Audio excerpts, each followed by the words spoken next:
Das ist keine Geschichte. Das ist wirklich passiert. Und dieses Mal bist du nicht das Opfer. Du bist eine weibliche Aufseherin im nationalsozialistischen Deutschland. An dem Ort, an dem einige der grausamsten Frauen der Geschichte ausgebildet wurden. Ravensbrück zwischen 1939 und 1945 über 132.000 weibliche Gefangene. Mindestens 50.000 Tote, 2.000 medizinische Experimente. Diese Zahlen sind keine Erfindung, sie stammen aus Archivdokumenten. Es ist das Jahr 1942. Du bist 23 Jahre alt. Du wirst in die SS-Hilfseinheit aufgenommen, weil du stark, gehorsam und gefühllos wirkst. Unter deinen Ausbilderinnen sind diese Namen: Irma Grese, der Weiße Wolf von Auschwitz. Maria Mandl entschied über das Schicksal von 500.000 Gefangenen an Selektionsrampen. Hertha Oberhäuser, Lagerärztin, die lebende Operationen an Kindern durchführte. Sie sind deine Vorbilder. Dir wird eine einzige Regel beigebracht: Zeige kein Mitleid, sonst wirst du selbst bemitleidenswert. Und du gehorchst. Der Tag, an dem die Ausbildung beginnt. Der Morgen ist kalt. Als du die Ausbildungsbaracke betrittst, riechst du gleichzeitig Schlamm, Schweiß und Kohlenrauch. Hier lernt man nicht, was den Menschen zum Menschen macht, sondern wie man ihn bricht. Am ersten Tag sagt man dir, der Feind hat keinen Wert, nur eine Nummer. Keine Namen, keine Gesichter, nur Zahlen. Du liest die Nummer laut vor. Je härter deine Stimme klingt, desto schneller wirst du bemerkt und befördert. Schreie gelten als Erfolg. Eine weinende Frau bedeutet Disziplin. Wenn du nur einen Schritt härter zuschlägst, verengen sich die Augen der Beobachter zufrieden. Am Nachmittag bekommst du deine erste Aufgabe: Neuankömmlinge in Reihen zu stellen. Nackte Füße, dünne Kleider, zitternde Körper. Für dich ist das nur ein Protokoll. Für sie der Moment, in dem ihnen die Menschlichkeit genommen wird. Hast du gezögert, als du den ersten Schlag verteiltest? Du erinnerst dich nicht einmal. Denn hier lässt man das Gewissen am Tor zurück. Erster Befehl: Gehorche. Noch bevor deine erste Woche endet, erhältst du deine wahre Aufgabe: Zellentüren öffnen und schließen. Das ist keine Arbeit, es ist ein Loyalitätstest. Der Kommandant befiehlt, du führst aus, ohne zu fragen. Eines Mittags, während du an der Tür stehst, kommt der Befehl: Selektion. Die Frauen werden in den Hof geführt, in Reihen aufgestellt. Du weißt es noch nicht. Aber diese Auswahl entscheidet, wer zur Arbeit geschickt wird, wer in die Gaskammer und wer für medizinische Experimente bestimmt ist. Du hast kein Buch und keinen Stift. Deine Aufgabe ist nur zu sehen. Schwach, kann sie nicht gehen, lehnt sie sich auf, ein Fingerzeig genügt. Die Richtung deiner Hand ist das verbleibende Leben eines Menschen. Zum ersten Mal sieht dich eine Frau direkt an. Ausgemergelt, hungrig, fast wie ein Kind. Sie flüstert dir in einer Sprache, die du nicht verstehst. Vielleicht ein Gebet, vielleicht ein Flehen. Ihre Arme dünn, ihre Beine zittern. Du zeigst. Nach rechts, nach links. Dein Körper entscheidet, nicht dein Geist. Am Abend wird die Liste bekannt gegeben. Die Frau, die du markiert hast, am nächsten Morgen ist sie nicht mehr da. Zum ersten Mal begreifst du, die Macht eines Aufsehers liegt nicht in der Waffe, sondern in einem Blick, einem Zeichen, einem Finger. Und danach wird Gehorsam leichter, das Gewissen leiser. Der Schrei gegen die Nacht. Ravensbrück ist nachts nicht still. Von außen wirkt alles geordnet, dunkel, ruhig. Doch im Inneren schreit das Leben am lautesten bei Nacht. Du hast Wache. Es beginnt mit einem Geräusch in der Ferne. Erst ein Flüstern, dann ein dünner Schrei. Schließlich ein Chor.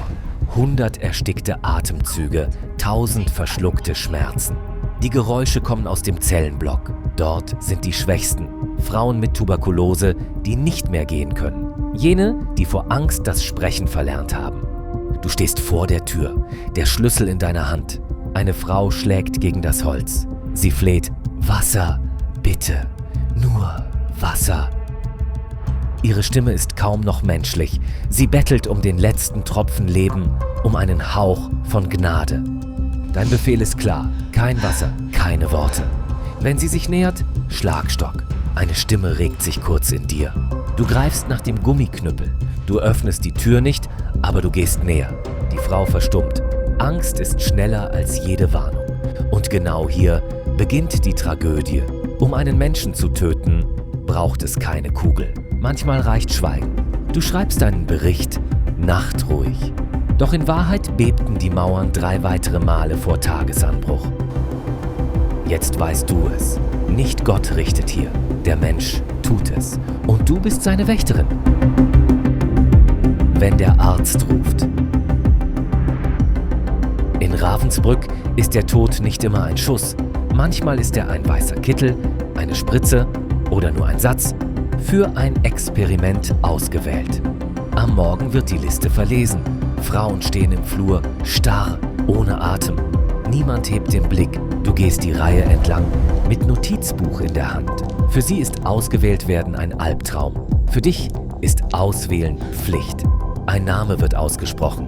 Eine Frau tritt vor. Ihre Knie wanken, aber sie wehrt sich nicht, denn sie weiß, wer kämpft, leidet länger. Wer schweigt, verschwindet schneller.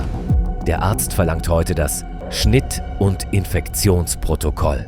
Der Satz klingt nüchtern, aber bedeutet, ein Bein, ein Arm wird geöffnet, ungeflickt gelassen und man beobachtet, wie die Infektion langsam frisst. Du führst sie hinein. Dein Abzeichen glänzt auf deiner Schulter. SS-Hilfskraft. Doch sobald du die Tür öffnest, weißt du, niemand hilft hier. Dies ist kein Behandlungsraum. Dies ist ein Schlachthaus.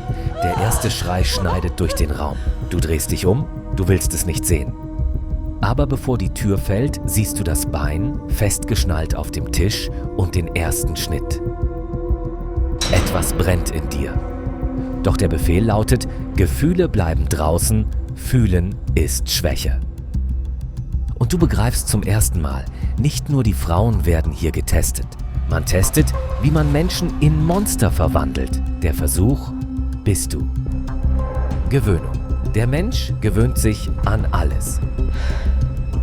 Tage vergehen. Am Anfang wurde dir schlecht. Die ersten Schreie ließen dich erzittern. Der Geruch von Eiter, der Klang brechender Knochen. Nachts kam alles in deine Träume zurück. Doch der Mensch ist seltsam. Selbst das Grauen wird normal, wenn man es oft genug sieht. Eine Woche, ein Monat, ein Jahr. Die Stimmen schneiden nicht mehr durch dich hindurch. Wenn eine Gefangene schreit, bleibt dein Gesicht still. Was du früher nicht ansehen konntest, betrachtest du heute, ohne zu blinzeln, weil du dich daran gewöhnt hast. Eine Frau flieht zwischen den Sträuchern. Früher hättest du gedacht, lass sie laufen. Jetzt denkst du nicht mehr. Dein Körper weiß, was zu tun ist. Befehl, Schritt, Abzug. Du bist nicht mehr nur Wächterin. Du bist jetzt Teil des Systems. Niemand zwingt dich zu Grausamkeit. Aber nichts in diesem Ort lässt Güte wachsen.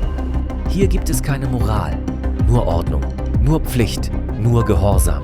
Und eines Tages sagt dir eine Gefangene ins Gesicht, auch du hattest eine Mutter. Vielleicht weint sie immer noch.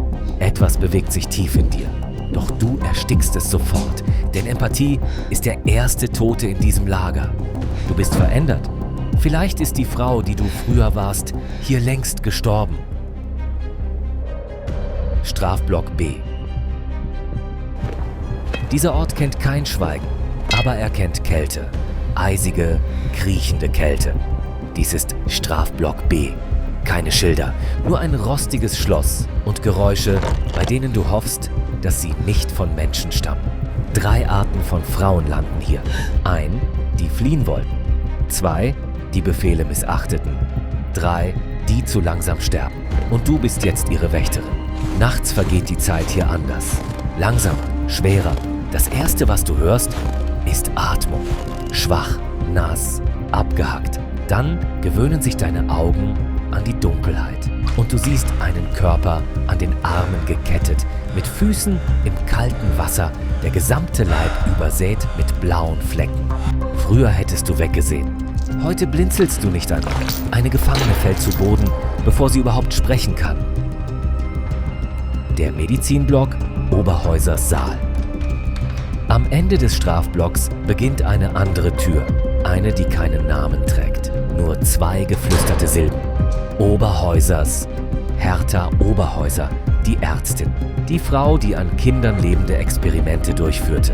Die Frauen mit Hautausschlagtherapie belog, ihnen Petroleum injizierte, Knochen aufschnitt, Wunden gezielt infizierte, Glassplitter in Beine setzte, um Entzündungsphasen zu messen. Hier wird nicht geheilt. Hier wird geforscht am lebenden Körper. Und du stehst heute Wache. Auf dem Tisch liegen rostige Scheren, Skalpelle, Tücher rot-braun gefärbt. In einem Glas schwimmen grau-weiße Gewebestücke.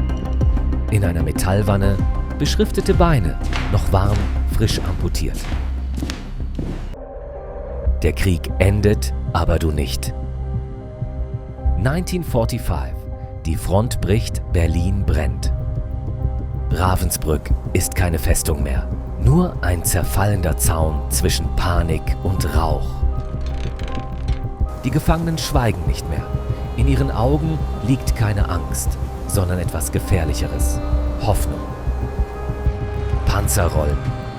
Offiziere verbrennen Akten, räumen Lager, lassen Hunde frei. Du wartest auf Befehle. Doch Befehle kommen nicht. Zum ersten Mal seit Jahren spricht niemand für dich. Jetzt spricht nur dein Inneres. Und das ist lauter als jeder Kommandoton. Die Frauen laufen. Manche rennen in den Wald. Manche starren dich an mit etwas zwischen Hass und Leben. Eine von ihnen tritt vor. Ihr Gesicht erkennst du. Vielleicht die, die im Winter den Arm verlor. Vielleicht die, die längst tot sein sollte. Sie sagt nur einen Satz. Ihr habt uns getötet. Aber ihr lebt auch nicht. Du suchst einen Ausgang. Öfen leer, Baracken zerfallen, Wachtürme verstummt. Doch wohin du gehst, Ravensbrück geht mit. Gerichte werden kommen. Du wirst sagen, ich hatte nur Befehle. Ich habe nicht geschossen. Ich war nur Personal. Aber Geschichte vergisst nicht. Und Geschichte vergibt selten. Denn dieses Lager tötete nicht nur Körper, es tötete Gewissen. Zurück bleibt nur eine Frage. Wer überlebt wirklich? Das Opfer? Die Täterin? Oder niemand? Die Stille hinter dem Tor. Das Lager fällt. Das Reich zerbricht. Doch Ravensbrück bleibt. Nicht im Boden, sondern in dir. Der Himmel war derselbe, als du entlassen wurdest. Die Bäume warfen denselben Schatten, aber du warst nicht mehr dieselbe.